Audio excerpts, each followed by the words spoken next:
It's day 2 of Prime Minister Modi's visit in Varanasi, and today on the agenda is a seminar with 12 chief ministers and 9 deputy CMs of BJP-ruled states in Varanasi. The topic of discussion is good governance. The Prime Minister is expected to pass on tips and rules on development on the COVID fight and also on going forward in the vaccination drive. This meeting is expected to begin at around 10 in the morning and will continue in all likelihood for about 4 hours. During this brainstorming meet, CMs will give state-wise presentations. A visit to Swarved Mahamandir Dham is also on the Prime Minister's itinerary. He will be there to attend the 98th anniversary celebrations of Satguru Sadafal Dio. Now, Prime Minister Narendra Modi launched phase 1 of the 399 crore Kashi corridor. Prime Minister had a packed day 1 in Varanasi, and we recap for you all that the Prime Minister did yesterday. Har Har Mahadev. Shiva Shiva Shiva Shivaya Namo. Har Har Har Har Haraya Namo.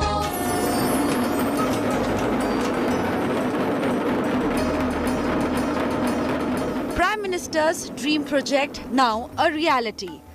The mega Kashi Vishwanath corridor gets its much awaited launch. मां गंगा रजत कलश में मां गंगा को समेटे. Dressed in a golden kurta, Prime Minister Modi gave his bastion a gift like none other. मस्तक पर उस गंगा को समर्पित करने के लिए जो स्वयं भगवान Shri Hari. The first phase of the project and the pride of ensuring this makeover was written all over the Prime Minister's face as he walked around the renewed Kashi Vishwanath corridors.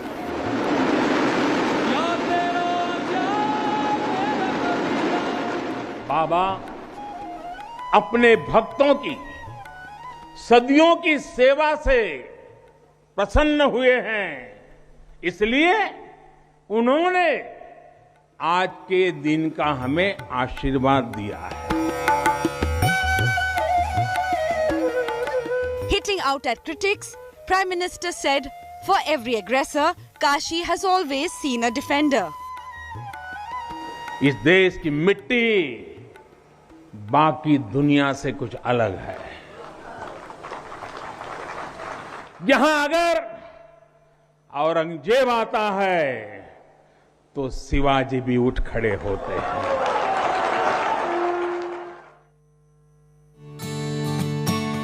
Built over a sprawling area of 5,000 hectares, the Grand Kashi corridor is 50 feet long.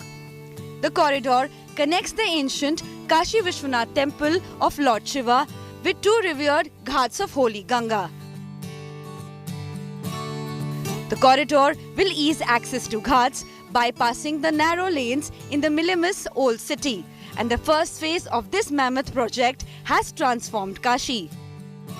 प्रधानमंत्री नरेंद्र मोदी वाराणसी पहुंच चुके हैं. उनके साथ में उत्तर प्रदेश के मुख्यमंत्री Yogi Adityanath. The grand launch at the spiritual capital was a day of several pit stops for the Prime Minister.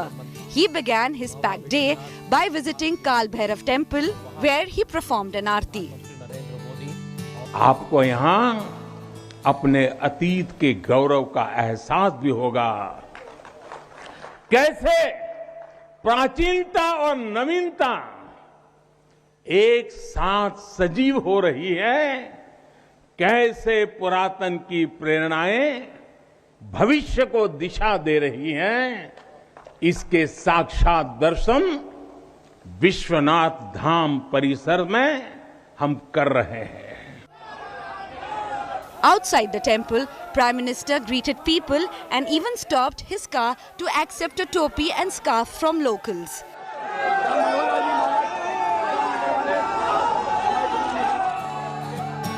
He then took a cruise to Kashi from the Khidkiya Ghat, accompanied by Chief Minister Yogi Adityanath, waving to hundreds of locals who had gathered at the spot.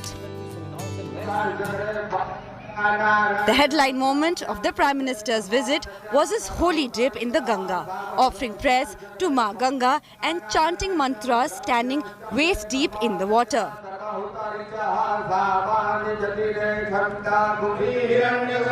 Prime Minister then performed an elaborate puja at the deeply spiritual Kashi Vishwanath temple, performing the Abhishekam with priests at the Shivlinga idol.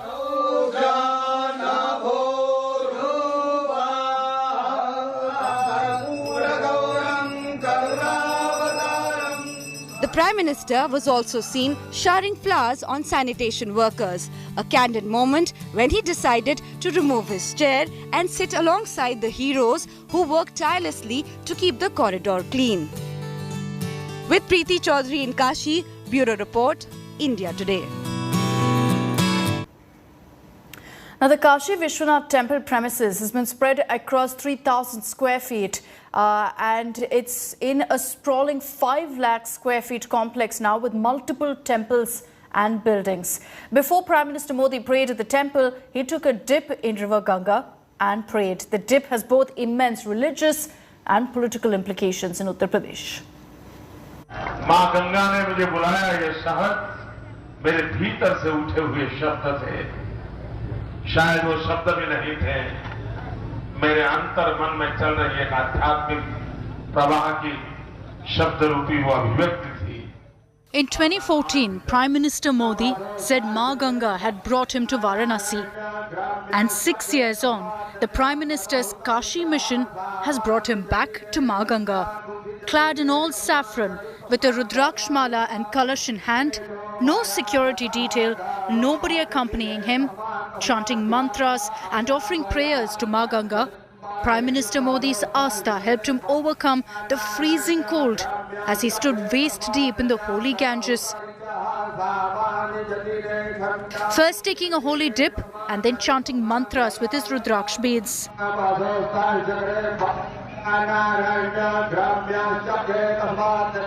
After offering his prayers, the Prime Minister walked out of the Ganga, a kalash full of holy Ganga Jal to offer to Lord Shiva in the Kashi Vishwanath Mandir. Devotees and locals in Varanasi were elated to witness the holy dip by the Prime Minister in the Ganges. हमारे काशी वासियों के लिए ये बहुत ही गौरव का पल है, हम इसके साक्षी बन रहे हैं. मोदी जी को धन्यवाद तो जरूर देंगे कि इतना अच्छा काम करा है यहाँ पे, इतना मंदिर का इतना अच्छा रूप बना दिए, नहीं तो फिर पहले तो कम था, पर अब काशी और ज्यादा प्रचलित हो गई उनके करने से. Prime Minister, clad in all saffron, taking a holy dip in the river Ganga with a Rudraksh mala around his head.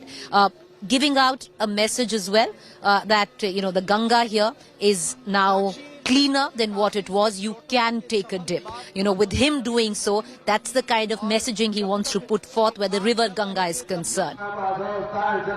The last time the Prime Minister took the holy dip in the Ganga was in 2019, months before the general election.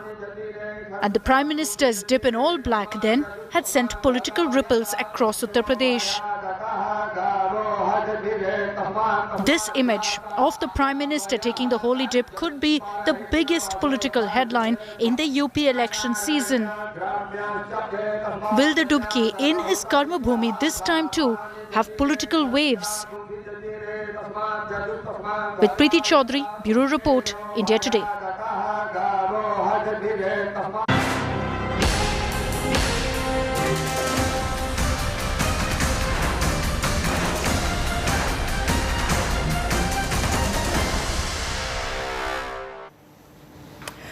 Samajwadi Party chief Akhilesh Yadav delivered a cheap blow when he took a swipe at Prime Minister Narendra Modi over his visit to Varanasi for the inauguration, of course, of the Kashi Vishwanath corridor. What exactly did Akhilesh say that he's earning brickbats for now? We get you those details in our next report.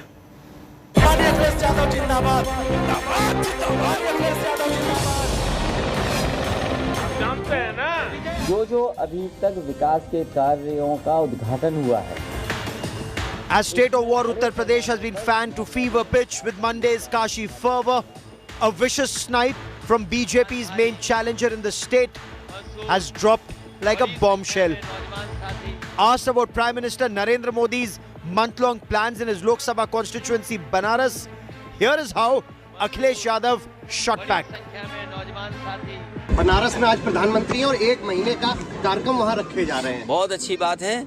1 महीना नहीं, 2 महीना, 3 महीने वहीं रहें, अच्छी बात है। वो जगह रहने वाली है, आखिरी समय पर वहीं रह जाता है बनारस में। A stray bullet that is being seen as distasteful and displaying a vicious personal disregard for a rival political leader, especially someone like Narendra Modi, who has always managed to convert such belligerence into political capital. While Akhilesh Yadav may have tried to suggest that his remarks were actually against the BJP government in Uttar Pradesh being in its final days, such remarks against the Prime Minister at the receiving end have had a history of backfiring very badly. Only time will tell if Akhilesh Yadav's Akhiri Din attack has anywhere close to the same kind of effect that Manishankar Iyer did when he made the infamous invitation to candidate Narendra Modi to serve tea at the Congress party headquarters in the run-up to 2014 elections. But in the state of war Uttar Pradesh, expect no ammunition to be left on the shelf. It should surprise nobody that Akhilesh Yadav speaks like this. Those who eulogize Jinnah, who feel Taliban is Mahan, जो औरंगजेब की तरफ पेश आए, उनके लिए ये बातें इस प्रकार की करना बड़ी आम है। The Modi Akhilesh Takkar has been simmering for the last few days. Last week, the Prime Minister opened his direct attack at the Samajwadi Party, drawing an immediate response. याद रखिए, लाल टोपी वाले यूपी के लिए रेड अलर्ट है, red alert, यानी खतरे की घंटी है। जिस पूर्वांचल समाजवादी पूर्वांचल एक्सप्रेस वे का उद्घाटन हुआ है, उसका उन्होंने शिलान्यास किया था, और कम से कम ये बताना चाहिए जो जीप से कुचले थे किसान, वो मंत्री और उनके जो समर्थक थे, उनके खिलाफ कानूनी कार्रवाई कब होगी और किसानों को न्याय कब मिलेगा। That flashpoint has set off a chain reaction of crossfire between both sides, including a consistent salvo of attacks by Akhilesh Yadav that the BJP was taking credit for his party's work. ये सरकार ऐसी है जो नाम बदलने वाली है, रंग बदलने वाली है, और सीता लखनऊ से दिल्ली से कैंची और उद्घाटन होने लगा था। Uttar Pradesh's state of war is now well and truly in top gear. With Mohit Sharma and Kashi, Bureau Report, India Today. Bollywood divas Kareena Kapoor Khan, Amrita Arora, Seema Khan and fashion designer Mahib Kapoor have tested positive for COVID-19. This after all of them attended a dinner party that was hosted by Karan Johar. Our next report tells you how this superstar dinner has turned into a super spreader event.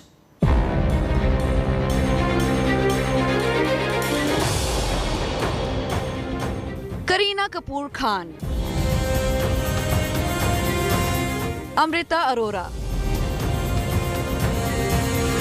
Seema Khan and fashion designer Mahib Kapoor. The famous wives of Bollywood and BFFs who are often spotted partying together are having a not so fabulous time as they are all under home quarantine after testing positive for COVID-19. And it was a party at filmmaker Karan Johar's house that ended up as an invitation for the virus. The divas attended a get-together at Karan Johar's house on December 8th. BMC sources say that it was Seema Khan who had minor symptoms. When she got tested, her report came positive on the 11th of December. On the same day, Kareena Kapoor Khan and Amrita Arora also got tested, and on Sunday, their reports too came out positive. Mahib Kapoor, wife of Sanjay Kapoor, who too attended the party, had also contracted the virus. Kareena's father, Randhir Kapoor, told India Today that the doctor has said that her infection is mild. BFFs, Kareena and Amrita, have been seen attending lot of parties, the latest being at filmmaker Riya Kapoor's house, which was also attended by Malaika Arora, Karisma Kapoor and Masaba Gupta. All of them are now at risk. BMC wasting no time has started contract tracing. So far, over 15 close contacts of the actors have been traced. All those traced are getting tested to avoid the scope of further spread of the virus. One would now hope that these superstars don't turn into super spreaders. With Amit Tyagi and Saurav Vakhtania in Mumbai, Bureau Report, India Today.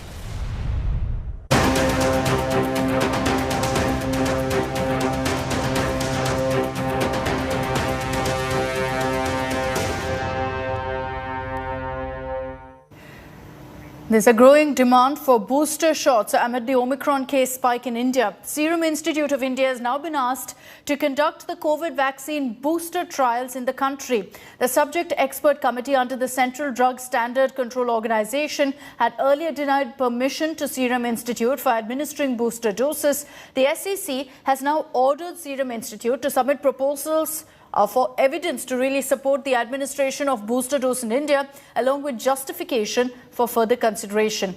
The National Technical Advisory Group on Immunization are yet to formulate a policy on administering an additional dose or booster dose in the country. Concerns are mounting as the super mutant Omicron has spread to 63 countries and counting.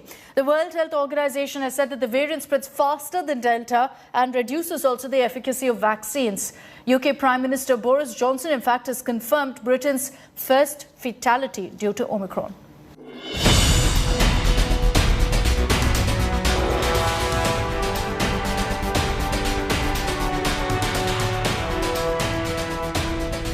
Omicron reduces vaccine efficacy and spreads faster.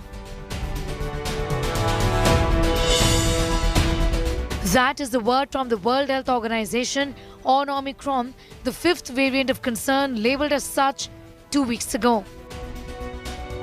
And in 2 weeks, the variant has surfaced in more than 60 countries, prompting the World Health Organization to then suggest that it is going to be spreading faster than the Delta variant, which is most predominant in the world right now. It has also led to a death in the UK. The UK Prime Minister Boris Johnson has warned of a tidal wave by the end of December.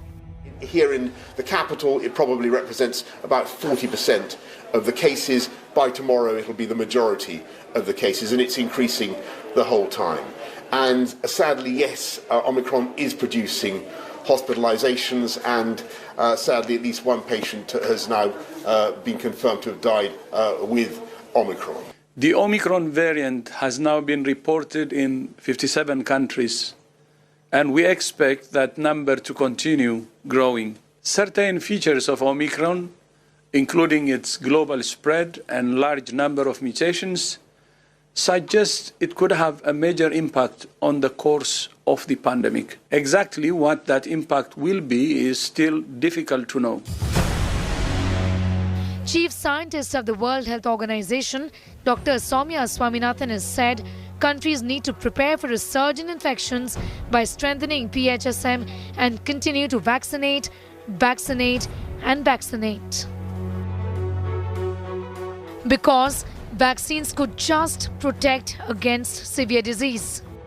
What the World Health Organization essentially said was, in someone who was vaccinated, it's quite possible that they could pick up a mild infection. There are no indications at this point that the original vaccine or the two-dose vaccine is losing its protection against severe disease. And that's an important distinction that we need to make. Omicron infections have so far caused mild illness or asymptomatic cases. The WHO says the data was insufficient to establish the variant's clinical severity. Countries like Britain and France have encouraged their populations to receive a third booster jab to fight Omicron. But in India, the government continues to adopt a wait-and-watch policy while studying the need for boosters. Experts say this delay will cost us dear. It would be particularly important to offer these third doses to individuals who have taken inactivated vaccines and individuals who have taken their second dose several months ago, 6 or more months ago. We should start immediately we have to do a lot more than just deploying vaccines. Non-pharmaceutical interventions will also be critical, but vaccines are our most effective and valuable tool. Well, Omicron has a growth advantage over Delta, says the World Health Organization. Gauteng, where it has been seen, has an R value of 3, which means one infected person is infecting 3 others. A study done in Japan shows it is 4.5 times more infectious than Delta. Omicron patients with fatigue and headaches seem to be a little more, in contrast to racing pulse rates and respiratory symptoms or problems seen in patients infected with the Delta variant. It also seems to be sending more children under 5 to hospitals, but South Africa says these kids are recovering fast. In New Delhi, Sneha Mordani for India Today.